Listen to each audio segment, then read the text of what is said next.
Iglesia de Jesucristo, damos gloria al Señor por encontrarnos nuevamente. Vamos a continuar hoy la enseñanza sobre Cayo Julio César Octaviano. Ya hemos visto que está en el poder. Llegó a gobernar Roma. Ha derrotado a sus enemigos, a Sexto Pompeyo, a Marco Antonio, a Marco Emilio Lépido. Ha quitado de en medio también al hijo de Marco Antonio con Cleopatra y de Julio César con Cleopatra. Cerró las puertas del templo del dios Jano, ha declarado que en Roma habrá paz, esa paz que se conocerá con el nombre de Pax Romana. En el poder insiste en que no habrá guerras mientras él gobierne, tal como hemos enfatizado. Declara restituir la ley para el pueblo romano. Comienza a pregonar que no iba a ser rey, que solo reformará la república, aunque la convertirá en un gran imperio donde él es el único que manda. Lo que quiere es que el pueblo no vea, no reconozca esto, que siempre vean a Roma como república y a él como un simple gobernante. Debo insistir también en que él recibe a Roma en pobreza. Hay hambre, está sucia, no tiene agua como debiera. El pueblo está que se levanta en rebeldía al punto que roba, quema, asesina. Roma es una ciudad insegura y de mal olor. Las gentes de las provincias inclusive estaban por estallar debido al trato inhumano que recibían. Una de las cosas primarias que hace Cayo Julio César Octaviano en el poder es crear dos tipos de provincias. Las imperiales, donde él tiene el poder y control directo a través de un enviado suyo, de un legado suyo. Allí habrá legiones. Y las provincias senatoriales, esas serán gobernadas, como su nombre lo dice, por los senadores. Estas provincias no tendrán legiones. Cayo Julio César Octaviano tendrá los ojos puestos en ellas y, si hay necesidad, enviará su ejército cuando lo determine conveniente. El año 27 a.C. va a ser un año importante para Cayo Julio César Octaviano. Llega en el mes de enero al Senado y le dice: depongo mi cargo en su totalidad, les devuelvo toda la autoridad sobre el ejército, la autoridad sobre las leyes, la autoridad sobre las provincias, la autoridad no solo sobre los territorios que gobierno, sino aquellos sobre los que más tarde alcance para ustedes. Esas declaraciones causan un gran impacto en los asistentes. El Senado no sabe cómo reaccionar. Hay gritos, hay aclamaciones, pero lo que va a hacer este grupo de senadores aquí presentes es algo inaudito. Le va a rendir honores a Cayo Julio César Octaviano. Este mismo mes de enero del año 27 a.C. le da el título de Princeps Senatus, que significa que Octaviano es Princeps Senatus. No será rey, no será dictador, será solo un ciudadano de Roma al que se le reconoce la mayor autoridad, el que es más eminente en el Senado, el que es el primer ciudadano. Así que lo exaltan por encima de todos en Roma en cuanto a poder en el Senado y en cuanto a ser parte del pueblo romano. Él es el primero. También se le reconocerá a él como un general victorioso. Ese mismo mes de enero le dan el título de Augusto. Quieren exaltarlo como venerable, como el majestuoso, como el más ilustre. Este título se le había aplicado a Júpiter, que era el padre de los dioses, que era el dios supremo. Y con ese título se exaltaba el poder y la grandeza del dios Júpiter. Ahora están exaltando la grandeza y el poder de Augusto. Ahora se llamará Cayo Julio César Octaviano Augusto. Aún más, el Senado le honra dándole el Clipeus Virtutis, o el escudo de la virtud, por haber salvado la república. En el escudo estaba escrito: el Senado y el pueblo romano, al emperador Augusto, hijo del divino Julio, en su 8º consulado, dedico este Clipeus Virtutis por su valentía, por su clemencia, por su justicia y por su piedad ante los dioses y la patria. Este Clipeus Virtutis reconoce y pone en alto valores de Augusto como la valentía, como dice, la clemencia, la piedad y la justicia. En este sentido, Augusto es un modelo de hombre. Y lo que dicen los escritores es que él mostraba la imagen de hombre sencillo, trabajador incansable, obsesivo con el imperio, atento a los visitantes, generoso con todos. Es el hombre que administra Roma con un testimonio que sorprende. Pero hay algo más. También se le atribuye o se le asigna lo que se conoce con el nombre de Imperium Proconsulare Maius, es decir, el que gobierna para siempre algunas provincias de Roma. Repito, el que gobierna perpetuamente algunas provincias de Roma. ¿Qué provincias? Las que él escoja. Él va a decirle a los senadores romanos: tomaré las provincias fronterizas, que son las más difíciles en el imperio, y aquellas donde hay más conflictos y que resultan muy peligrosas. Augusto será gobernador vitalicio de estas provincias y las administrará con gobernadores enviados por él. Él será el sumo poder en cada una de esas provincias. Debe resaltarse aquí la astucia de Augusto, porque en estas provincias estaban las legiones de Roma. La gran mayoría de las legiones estaban ubicadas en las provincias que Augusto escogió. ¿Qué está haciendo Augusto? Tomando el mando supremo de todas las legiones. Él nombrará a los oficiales de las legiones, a los comandantes de las legiones. Él nombrará a los gobernadores de las provincias, de tal forma que allí es él mismo representado en los que él envía. Si hay alguna intención de traición, se destituirá y se sancionará al traidor y se reemplazará. Ahora, como jefe de las legiones que es, dominará el Senado y controlará el reparto de tierra a los legionarios cuando terminen de cumplir su tiempo en la legión. ¿Qué efecto produce esto? Pues simple, pondrá fin a las guerras civiles. Terminará con la compra de soldados en la República. Ahora tiene el control del ejército romano y de paso tiene el control del Senado. En el año 23 a.C. le dan otro reconocimiento a Augusto. Él recibe la tribunicia potestas. Es ahora el tribuno de la plebe. Se hace defensor de la plebe romana a perpetuidad, y esto es importante.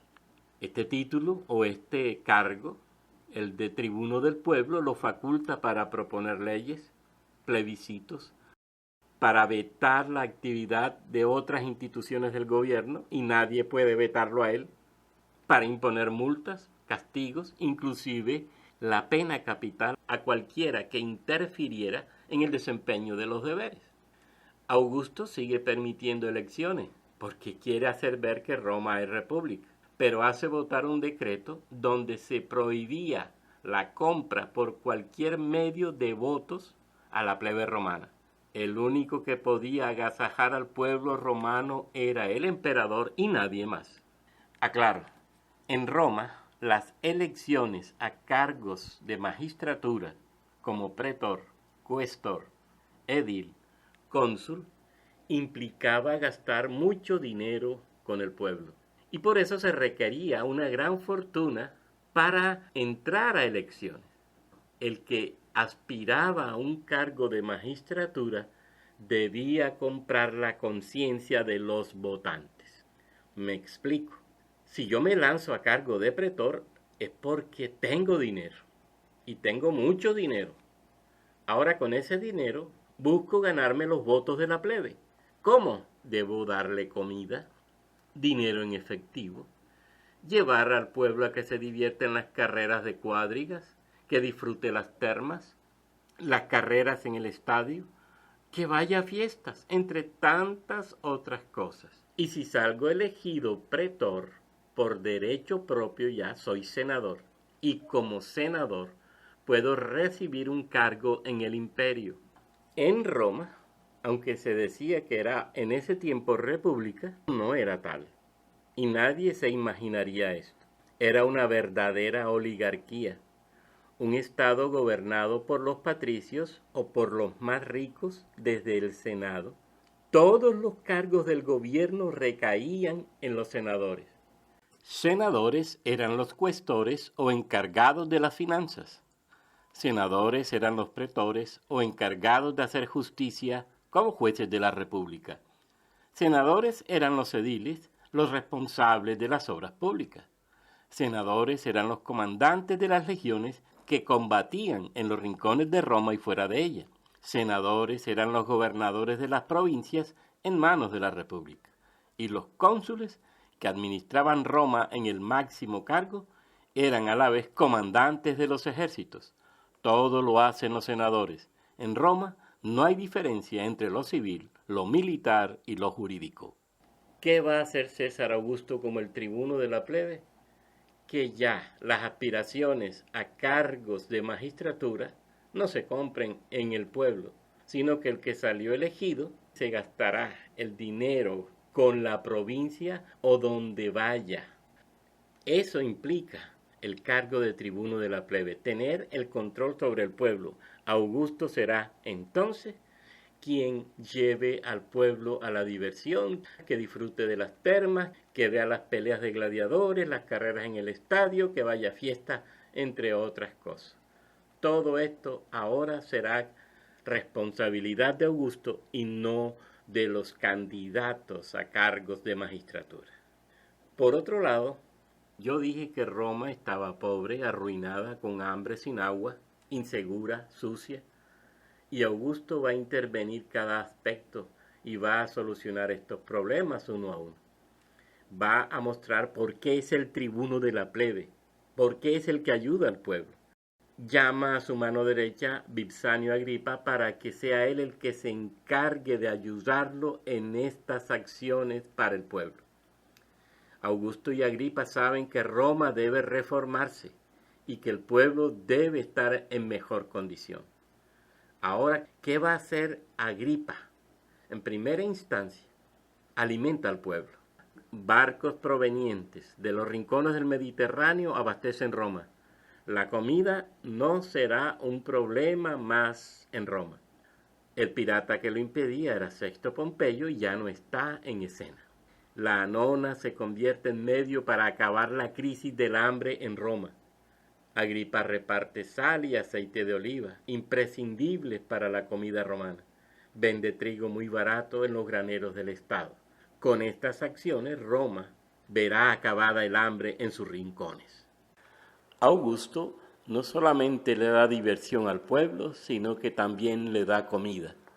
Continúa la política de pan y circo que venía trabajando Julio César y que luego utilizará también Nerón.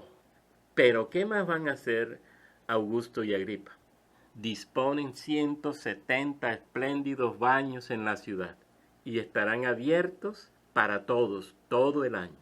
Así se acabarán los malos olores en la ciudad.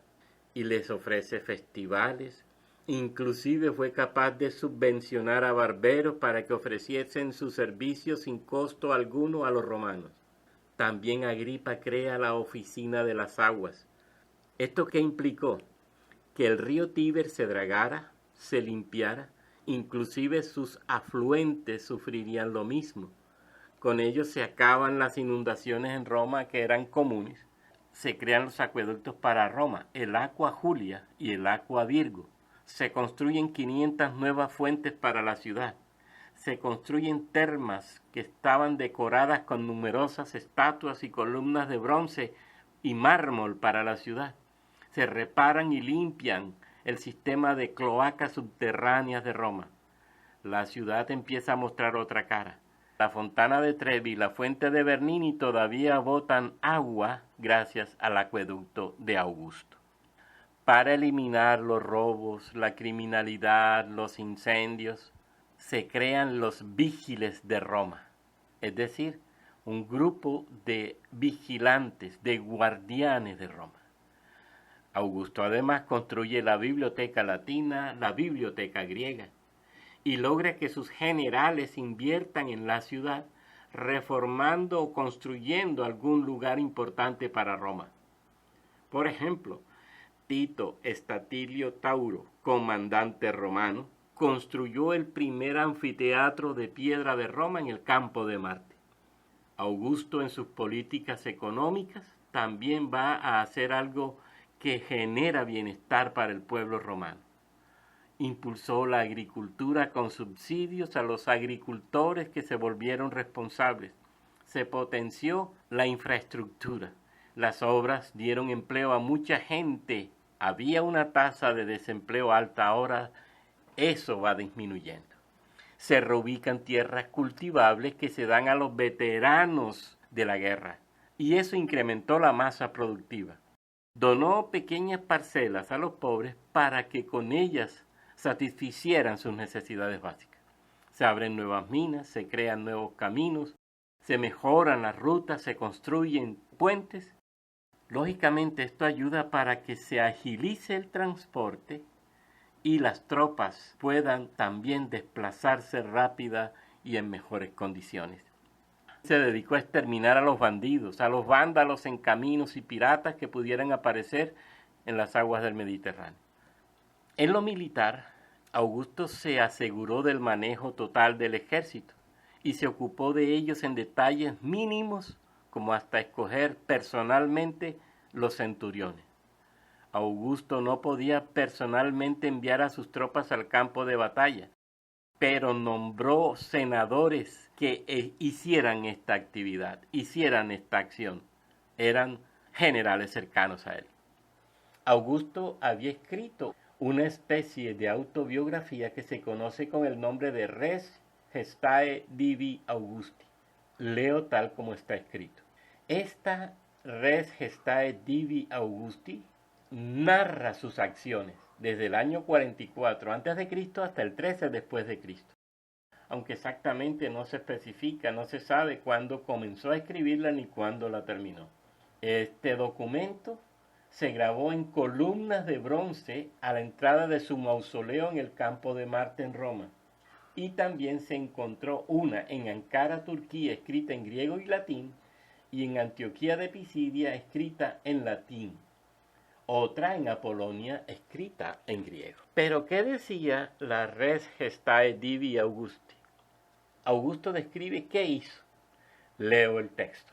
Construí la casa del Senado, el templo de Apolo en el Palatino, el templo al divino Julio, el Lupercal, ese lugar donde se celebraba la fiesta al fundador de Roma, Rómulo, el pórtico en el Circo Flamino, los palcos estatales en el Gran Circo, el templo de Júpiter el Sometedor, el de Júpiter el dios del trueno, el templo de Quirinos, los templos de Minerva, de la reina Juno, de Júpiter el Libertador en el Aventino, el templo de los Lares en la calle Santa, el templo de los dioses de Penates en el Belian, reconstruí el Capitolio y el teatro de Pompeyo, cada trabajo con un costo altísimo. Completé el foro de Julio César, la basílica que él construyó entre el templo de Castor y el templo a Saturno. Reconstruí 32 templos a los dioses en la ciudad bajo la autoridad del Senado. Logré liberar los mares de piratas.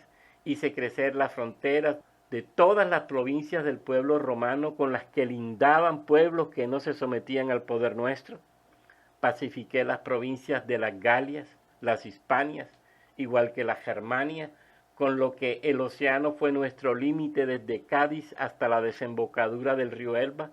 Devolví la paz a los Alpes. Fundé colonias de soldados en África, Sicilia, Macedonia, las dos Hispanias, Acaya, Asia, Siria, Pisidia.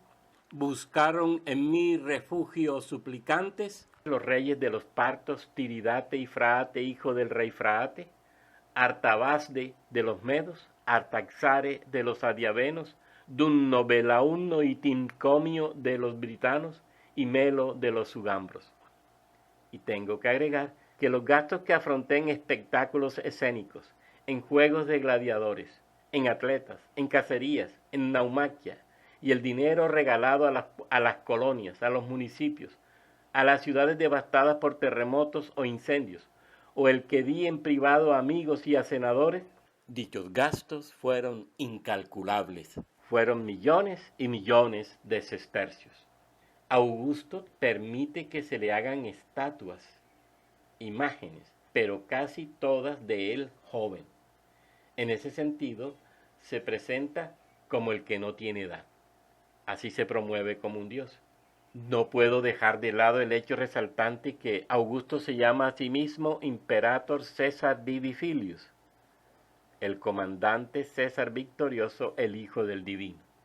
Y con este título se jactaba de su parentesco con el divino Julio César. La palabra imperator en la tradición romana como el hombre de la victoria y gran general, y con el término César mostraba que pertenecía a una rama de la familia Julia reconocida en el imperio. En el Senado, el año 19 a.C., se le otorga el Imperium Consulare. Este le da total poder, completo poder sobre el Estado. Ya no tiene región que legalmente él no pueda gobernar. Además, asume adicionalmente la posición de pontífice máximo. Eso fue el 6 de marzo del año 12 a.C., el cargo más importante en la religión romana. Él es el que interpreta el derecho religioso. Él es el que fija el calendario religioso. Interviene en el nombramiento de los sacerdotes. Decide sobre los cambios religiosos, inclusive sobre la dirección moral de los ciudadanos. El 5 de febrero del 2 a.C. le dan el título de padre de la patria, Pater Patriae. Es el todo de Roma. Tiene el control civil, el control militar, religioso, político. Ahora todo, absolutamente todo, está bajo sus manos. Muere el 19 de agosto del año 14 en la ciudad de Nola. Tenía 76 años. A su lado están su esposa Livia Drusila y su hijo Tiberio. En el lecho de muerte de Augusto, Livia Drusila y Tiberio pudieron escuchar las últimas palabras del César. Acta es fabula plaudite. La comedia ha terminado, aplaudid. Finalmente besó a su mujer y le dijo: adiós, Livia, nunca olvides nuestro matrimonio. Justo antes de expirar, pareció que había perdido la cordura, porque de repente gritó aterrorizado: 40 jóvenes me llevan. Esto fue interpretado más tarde como una profecía, porque precisamente 40 pretorianos formarían la guardia de honor que lo condujo hasta la capilla ardiente. Tiberio es acogido sin problemas como el siguiente emperador.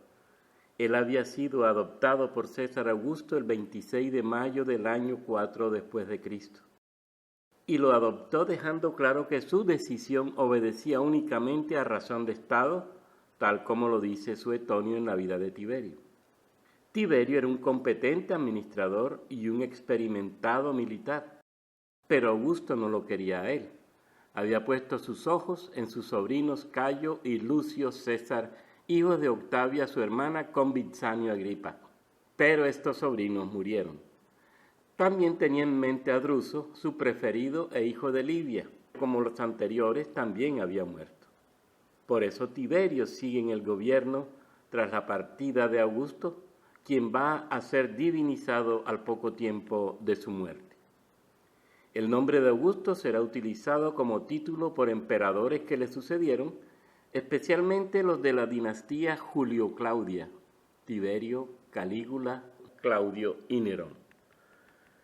De Cayo Julio César Octaviano circularon historias de su milagrosa infancia y de profecías que presagiaban su grandeza. Estas historias no se sabe cuándo comenzaron a salir. Por ejemplo, se dice que Atia, su madre, se quedó dormida en el templo de Apolos y soñó que este dios en forma de serpiente tenía intimidad con ella. Como señal de esta unión, a ella le queda una marca como de serpiente en el cuerpo. A Cayo Octavio se le llama el hijo de Apolo. También se conoce otra narración. Suetonio recuerda que Cayo Octavio padre llega tarde al Senado. Trataban lo referido a la conspiración de Catilina. Estaba atento a su esposa que había parido. Publio Nigidio, al enterarse de la razón de su tardanza, le dice a Cayo Octavio: ha nacido el gobernante del mundo. Finalmente, el anciano estadista Cicerón soñó que Júpiter iba a designar al hijo de un senador como soberano de Roma. Así pues, todos los chicos se presentaron en el templo de Júpiter. La estatua de Júpiter alargó la mano y exclamó: romanos, las guerras civiles llegarán a su fin cuando este chico se convierta en vuestro líder. El señalado fue Cayo Octavio. Augusto inauguró el imperio romano de las cenizas de la República, que sobrevivió con la forma que él le dio unos 250 años. De Roma dijo: me entregaron una ciudad de ladrillo y les devuelvo una ciudad de mármol. Pero ¿qué va a pasar con la iglesia en la época de César Augusto? Inclusive en la época de su sucesor Tiberio. Pues no mucho. La iglesia no va a tener problemas. Si cada provincia, entre ellos la de Judea, mantenía la ley y el orden, conservaba la producción alimenticia, abasteciendo la economía y los mercados romanos, y pagaba sus impuestos, Roma no se inmiscuiría, Augusto no se metería en la vida social y espiritual de sus gobernados. Repito, si cumplen esos propósitos, no se altera la paz. Habrá producción alimenticia y se pagan los impuestos. Augusto ni Roma se inmiscuirían en su vida social y en su vida religiosa y espiritual. Por eso la iglesia en sus comienzos no tuvo problemas. Tengo que recordar que hubo ciertos brotes de violencia. Por ejemplo, cuando el censo de Augusto hubo revueltas en Galilea, pero el imperio controló esa situación. Cuando Herodes, el gobernante de Judea, puso unas figuras de águilas en la entrada del templo judío, también hubo ciertas revueltas, pero los sacerdotes que hicieron eso y los que los acompañaron fueron castigados. Por lo demás, el cristianismo continuó sin problema, así como el judaísmo. Tanto en el gobierno de Augusto como el de Tiberio hubo relativa paz. La paz augusta, se puede decir, se manifestó de cierta manera en las provincias del Imperio Romano. Augusto no actuó de manera directa contra el judaísmo y tampoco actuó de manera directa contra el cristianismo. Esto va a suceder después, cuando aparecen otros gobernantes en Roma, por ejemplo como Diocleciano, que sí atacó directamente la fe cristiana. Fíjense que estos emperadores, de cierta manera, fueron utilizados por Dios para que la fe pudiera extenderse, para que la fe pudiera manifestarse. Cuando usted ve el siglo II, ya la fe cristiana está en Celesiria, está en Macedonia, está en Chipre, está en Grecia, está en Asia, está en Egipto, está en Licaonia, está en Roma, porque hasta Pedro fue a la propia capital del imperio a predicar el Evangelio. El mismo Señor mantuvo la fe aún en medio de las peores persecuciones de Roma. Gloria al Dios bueno que permitió que el Evangelio llegara al mundo. Amén.